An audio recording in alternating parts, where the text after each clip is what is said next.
utility model appears to have some benefits, but what is the strategy for creating a utility model? I'm pleased to be joined by Tom Carey, who is President of Technology and Outsourcing at Broadridge, and Owen Jelf, who is Managing Director, Post-Trade Services at Accenture. The first question I'd like to put to you, can you tell me a bit about the strategy to create a utility service in partnership with third-party providers? Sure, Janet. So when we were kind of visioning and defining the strategy for Accenture post-trade processing, we realised we needed to bring to the market a combination of world-class BPO or process capabilities combined with technology capabilities. And whilst Accenture has, clearly in our view, a very strong capital markets practice and industry experience, combined with a very a global BPO capability, we didn't have a platform that was capable of processing the business. And having knowledge of the industry and working on a very clear evaluation, we felt that Broadridge's solution was the right one to partner with, given its installed base and proven capabilities. How then does a utility enable its customers to demonstrate appropriate control to the relevant regulatory bodies? So that's a great question, Janet. I mean, the first thing, part of our value proposition is to keep pace with ongoing regulation.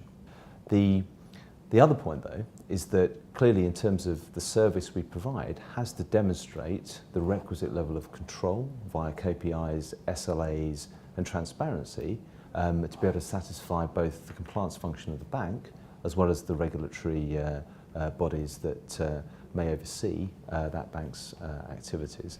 And do you think utilities are here to stay, or is this a short-term trend? Well, again, great question. I think time will tell, actually, in this regard. We believe that actually industry utilities are here to stay.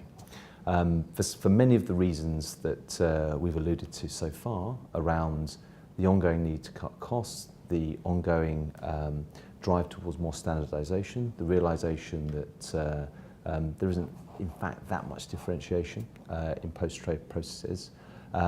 I think are strong and powerful forces to mean that a utility model is viable in the long term. The benefits seem clear, but what are some of the challenges in implementing a utility model, Tom?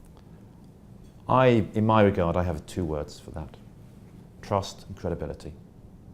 If you can engender those in the market, then you can build a very successful utility, because with credibility in terms of onboarding clients, in terms of having clients on the service, you can go back and offer and show to the market that you actually have a tangible asset. Trust, I think, is just so key in our industry nowadays. People want to be able to trust their service provider and know they're in it for the long term. They've got the financial commitment behind it, the balance sheet behind it, and the ability to execute. I think that's very, very key in that. If you can find the parameters around that and find a supplier who offers those two facets, I think you find a winning proposition.